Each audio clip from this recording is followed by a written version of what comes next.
Hello అందరికీ నమస్కారం. Welcome to our channel. Dharmendra Pradhan గారి రాజీనామా దేశ ముఖ చిత్రాన్ని మార్చేసిందా? వ్యవస్థలన్నీ బాగుపడ్డాయా? అని చెప్పేసి కొంతమంది అడుగుతున్నారు. మరి ముఖ్యంగా కొంతమంది యువతకి ఆ అనుమానాలుంటాయి. ఖచ్చితంగా ధర్మేంద్ర ప్రధాన్ ఒక్కరు రాజీనామా చేస్తే ఈరోజు వ్యవస్థలన్నీ మారిపోతాయి. భారతదేశం బాగుపడిపోయింది. భారతదేశం ఈజ్ షైనింగ్ అని చెప్పేసి అనడానికి లేదు. అండ్ ఇది రాజకీయంగా ఒకరికి ఓటమి, ఇంకొకరికి గెలుపు కూడా అని మనం అనుకోవాల్సిన అవసరం లేదు. కానీ రాజకీయ సమీకరణలు అయితే ఖచ్చితంగా మారతాయి. ప్రతి ఒక్క రాజకీయ నాయకుడు ఒళ్ళు దగ్గర పెట్టుకొని పనిచేయడం అయితే మొదలు పెడతారు. ఆ సంకేతాలైతే ప్రతి ఒక్క రాజకీయ నాయకుడికి చేరింది. మరీ ముఖ్యంగా అవినీతితో కూరుకుపోయిన రాజకీయ నాయకులకు ఇది పెద్ద హెచ్చరిక లాంటిది. వ్యవస్థల్ని వాడుకుంటాం, వ్యవస్థల్ని అడ్డం పెట్టుకొని మేము చెలరేగిపోతాం, వ్యక్తిగత కక్షలు సాధిస్తాం అనే వాళ్ళకి ఒక చెంపపెట్టు లాంటిది ధర్మేంద్ర ప్రధాన్ రాజీనామా. మరీ ముఖ్యంగా మన ఆంధ్ర రాష్ట్రంలో చూస్తే నేను 3-4 రోజుల నుంచి పోస్టులు పెడుతున్నాను, వీడియోలో కూడా చెప్పానండి.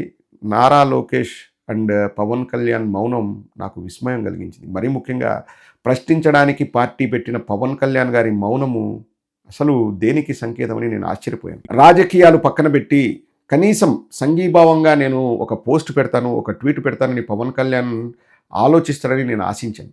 కానీ నా ఆశలు అడియాశలే అయ్యాయి. ఎక్కడే కానీ పవన్ కళ్యాణ్ ఒక మాట మాట్లాడింది లేదు. మళ్ళీ నిన్న ఏదో ఒక పోస్ట్ పెట్టాడు, ధర్మ విల్ బి డిఫీటెడ్, ధర్మ విల్ నాట్ బి డిఫీటెడ్, ధర్మ ఈజ్ గ్రేట్ అని. నీట్ ఎగ్జామ్స్కి ధర్మాలకు అధర్మాలకు సంబంధం ఏముంది? అక్కడ కూడా ఏదో ఇంకా యాంటీ నేషనల్సు, యాంటీ హిందూసు ఏదో తీసుకురావడానికి ట్రై చేస్తున్నారు. కానీ పవన్ కళ్యాణ్ నిజస్వరూపం తెలిసిపోయిందండి. ఇక్కడ యువత ముందుకొచ్చారు. ఏమి మనం యువతకి న్యాయం చేయండి అని అడగడం వల్ల తప్పులేదు. దాన్ని మనం ఏం బీజేపీకి అగేన్స్ట్గా మనం చేసినట్లు కాదు. ఇక్కడ ఆ నీట్ ఎగ్జామ్ ఏదైతే దానికోసం చేసిన ధర్నా, ఆ యువత చేసిన ధర్నా కూడా వాళ్ళు బీజేపీని ఎక్కడా బ్లేమ్ చేయట్లేదు. వాళ్ళు బీజేపీ వాళ్ళు చేశారు ఆ లీకులని చెప్పట్లేదు. వ్యవస్థలు పకడ్బందీగా ఉండాలంటే ఎవరో ఒకరు అకౌంటబిలిటీ ఉండాలి, వాళ్ళు బాధ్యత వహించాలి. మీ ప్రభుత్వ హయాంలో జరిగింది కాబట్టి మీ మంత్రి రాజీనామా చేయాలి అని చెప్పారు. ఎక్కడ కూడా ధర్మేంద్ర ప్రధానే లీకులు చేయించడనో లేకపోతే నరేంద్ర మోడీ లీకులు చేయించడనో ఎవరు అనలేదు. కానీ అకౌంటబిలిటీ చాలా ఇంపార్టెంట్ అన్నారు. అకౌంటబిలిటీ అని దానిపైనే ఈ ధర్నా జరిగింది. కానీ పవన్ కళ్యాణ్కి అకౌంటబిలిటీ అనేది అస్సలు లేదు. అకౌంటబిలిటీ ఉంటే నీట్ ఎగ్జామ్స్లో జరిగిన అవకతవకలకి బాధ్యత వహించాలని పవన్ కళ్యాణ్ కూడా చెప్పేవాడు. కానీ పవన్ కళ్యాణ్కి యువత ప్రయోజనాల కంటే కూడా రాజకీయాలే ముఖ్యమయ్యాయి. మేము కూటమిలో ఉన్నారు, మా వాళ్ళు ఉన్నారు కాబట్టి మేము మాట్లాడము. Pin drop silence. ఒక్క మాట మాట్లాడింటే ఒట్టు నారా లోకేష్, ఇంకా నారా లోకేష్ ఏం మాట్లాడతలే. నారా లోకేషే డిఎస్సి ఎగ్జామ్స్లో అవకతవకలు చేసినాడు.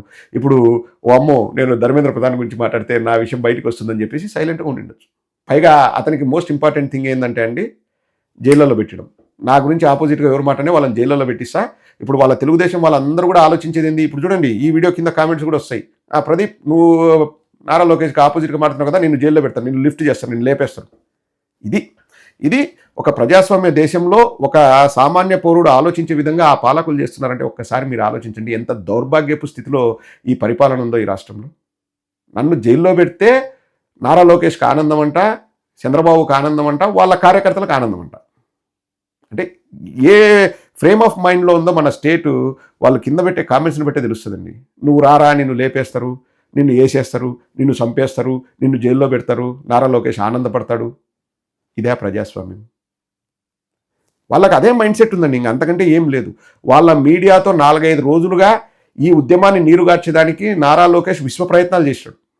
నేను ఆధారాలు కూడా చూపించి వీడియోలు చేశా. ఇస్తాంబుల్ వాళ్ళు వచ్చినారు, లేకపోతే పాకిస్తాన్ వాళ్ళు వచ్చినారు, లేకపోతే బంగ్లాదేశ్ నుంచి వచ్చినారు, అసలు పార్లమెంట్ను పడగొడతా అన్న వాళ్ళు వచ్చినారు, ఆర్టికల్ 370 రద్దు చేస్తా అన్న వాళ్ళు వచ్చినారు, బార్డర్ సెక్యూరిటీలో వాళ్ళు ఏదో చేసిన వాళ్ళు వచ్చినారు. ఇట్లా దాన్ని నీరుగార్చడానికి విశ్వ ప్రయత్నాలు చేసినారు. నారా లోకేష్ డబ్బిస్తే పనిచేసే పచ్చ మీడియా. కానీ అది దారుణంగా మిస్ఫైర్ అయింది. ప్రజలు అవుట్రైట్గా తిప్పికొట్టినారు. కానీ వీళ్ళేం మాట్లాడారు చూడండి. యువతకి కనీసం మేము అండగా ఉంటామని నారా లోకేష్ కానీ పవన్ కళ్యాణ్ కానీ మాట్లాడలేదు. నాకు నిజంగా విస్మయం కలిగిస్తుందని. అంటే రాజకీయాలు ఇంతగా దిగజారాలన్నా? స్వప్రయోజనాల కోసం, మీ రాజకీయ ప్రయోజనాల కోసం యువత భవిష్యత్తును మీరు తాకట్టు పెడతారా? పవన్ కళ్యాణ్ గారిని అడుగుతున్నా. మీకు మీ సినిమా థియేటర్ల దగ్గర సొక్కాలు చింపుకొని, మేకపోతులు బలిచ్చి, తీన్మారు డాన్సులు వేసేదానికే మీకు యువత కావాలనా? లేకపోతే బైకుల పైన స్టంట్లు చేసి, కింద పడి ప్రాణాలు కోల్పోవడానికే మీకు యువత కావాలనా? యువత భవిష్యత్తు మీకు పట్టదా? పవన్ కళ్యాణ్ గారు, యువత భవిష్యత్తు మీకు పట్టదా? ఎందుకు పవన్ కళ్యాణ్ గారు? హా, ఈ రాజకీయాలు దేనికి? నేను ప్రశ్నించడానికే పార్టీ పెట్టినా. ఆడవాళ్ళకి ఏదైనా జరిగితే నేను తట్టుకోలేను. ఆడపిల్లల్ని కూడా లాక్కెళ్ళి కొట్టారు ఢిల్లీలో. ఒక మనిషికి రాహుల్ గాంధీ చూపించాడు. చాలా వీడియోలు వచ్చాయి. చాలా చోట్ల మనం ఆ ఫొటోస్ వీడియోస్ చూసాం. ఒక పిల్లగాడికి పెల్లెట్ గన్స్తో కొడితే ఇక్కడంతా గాయాలు, ఇక్కడ గాయాలు, ఒక కన్ను కనపట్టలేదు. వాళ్ళంతా యాంటీ నేషనల్సా?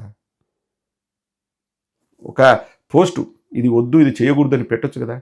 అంటే రాజకీయ ప్రయోజనాల కోసం యువత భవిష్యత్తును మేము తాకట్టు పెడతామని తెలుగుదేశం అండ్ జనసేన వాళ్ళు క్లియర్గా సందేశం ఇచ్చారండి. రాష్ట్ర ప్రజలు, మరి ముఖ్యంగా యువత ఆలోచించుకోవాల్సిన బాధ్యత మీది. పవన్ కళ్యాణ్ ఎంజాయ్ చేస్తున్నాడు, లైఫ్ ఎంజాయ్ చేస్తున్నాడు, నక్కతోకం దొక్కినాడు. అసలు పోటీ చేసిన 21 మంది అభ్యర్థుల పేర్లైనా సక్కంగా తెలుసో లేదా, ఏది ఎలక్షన్స్ పోటీ చేసి ముందు తెలియదు. ఏదో పార్టీ నుంచి వచ్చినారు. బెస్ట్ ఎగ్జాంపుల్ తిరుపతి ఎమ్మెల్యే ఎవరు? ఫస్ట్ నుంచి జెండా మోసిన జనసేన కార్యకర్తన, లేకపోతే లాస్ట్ మినిట్లో జనసేనలోకి జంప్ అయి టికెట్ తీసుకున్న వ్యక్తే? అంటే చాలామంది అసలు జనసేనకు సంబంధం లేని వాళ్ళు కూడా జనసేనలోకి పోయి టికెట్లు తెచ్చుకొని ఎమ్మెల్యేలు అయినారు. ఇంకా నక్కతో ఒక దొక్కినాడు. ఇప్పుడు మాట్లాడితే నేను ఎంజాయ్ చేస్తున్నా అంటాడు, ఆపరేషన్లు అంటాడు, నెల 2 నెలలు రెస్ట్ అంటాడు, లేకపోతే సినిమా షూటింగ్లు అంటాడు. ఆ సినిమా షూటింగ్ల మధ్యలో ఈ కామోఫ్లాష్ టీషర్ట్లు, బ్లాక్ టీషర్ట్లు వేసుకొని గన్లు పట్టుకున్నట్టు మళ్ళీ ఫోటో షూట్లు, మళ్ళీ అవి కూడా రిలీజ్ చేస్తే జనసైనికులు సంకలు గుర్తుకోవడం. బాస్ చూసావా ఈరోజు కొత్త డ్రెస్సులు వచ్చాడు, బాస్ చూసావా ఈరోజు వెరైటీగా వచ్చాడు, అసలు బాస్ హెలికాప్టర్ దిగుతున్నాడు, బాస్ విమానం ఎక్కుతున్నాడు. అదంతా కూడా ప్రజల డబ్బే. సినిమా టికెట్లు ఈ ఇంపార్టెంట్ ఆయనకి, ఎవరికి? పవన్ కళ్యాణ్కి. నా సినిమా టికెట్లను రేట్లు తగ్గిస్తున్నారు, సినిమా థియేటర్లు ఇట్లుండాలా, వాళ్ళు రావట్లేదు, సినిమా వాళ్ళు నా దగ్గర రావట్లేదు, నేను అలిగినా, నేనంటే రెస్పెక్ట్ లేదా, మా ప్రభుత్వాన్ని ఈ అలకలు, ఈ ఏడుపులు. ఇంకా లేదంటే సెటిల్ ఎండిపోయినాయంటే తెలంగాణ వాళ్ళ వల్ల, లేదనుకో ఇంకా ఏ మీటింగ్కి పోయినా కానీ వైఎస్ఆర్ కాంగ్రెస్ పార్టీ వాళ్ళని తిట్టడము, దుమ్మెత్తిపోయడము, మీ గొంతులు పట్టుకుంటా, ఈ కెమెరా సాక్షిగా చెప్తున్నా, తాట తీస్తా, తొక్కి నారదీస్తా. ఈ యువతకు ఏం చేసినారు రాయ్య అంటే గుండు సున్నా. రాష్ట్ర ప్రజలందరినీ ఒకటి గమనించమని కోరుతున్నా. ఇప్పుడు నేను వైఎస్ఆర్ కాంగ్రెస్ పార్టీ వాడిని కాబట్టి నేను అవతలను విమర్శిస్తాను. కానీ ఈ విషయం కూడా నేను చెప్తానండి, ఏ పాలకుడైనా కానీ 100% చెప్పింది చేయలేడు. కానీ ఒకటన్నా చేయాలి కదా. నేను అనేది అది, ఒకటన్నా చేయాలి కదా. పవన్ కళ్యాణ్ అనే ఆ వ్యక్తి అండి, నా జీవితంలో నేను ఇంకొక రాజకీయ నాయకుని చూడలే. అంత అవకాశవాద రాజకీయ నాయకుని నా జీవితంలో నేను చూడలే. కులభావం పెంచుకోమని ఆయనే చెప్పి ఇప్పుడు నేను ఒక కులానికి నేను పరిమితం కాదు, నేను దేశానికి నేను సేవ చేస్తా అంటాడు. మరి ఆ రోజు ఎవరు చెప్పినారు? పవన్ కళ్యాణ్లో ఇంకొక వ్యక్తి ఉన్నాడా లోపల? పవన్ కళ్యాణ్ డూపు ఉన్నాడా? కులభావం పెంచుకొని చెప్పింది ఎవరు? వాళ్ళే జనసైనికులే ఏడుస్తున్నారు, ఏంద్రా నాయన మా పరిస్థితి ఇటు నేను. ఒకసారి ఆలోచన చేసుకోవాలా పవన్ కళ్యాణ్ కానీ ఇంకొకరు కానీ. ప్రజల్ని మోసం చేసి మభ్యపెట్టి మేము రాజకీయంగా పబ్బం గడుపుకుంటాము అంటే, ఈరోజు ధర్మేంద్ర ప్రధాన్, రేపు నారా లోకేష్, ఎల్లుండి పవన్ కళ్యాణ్, అది మాత్రం గ్యారంటీ.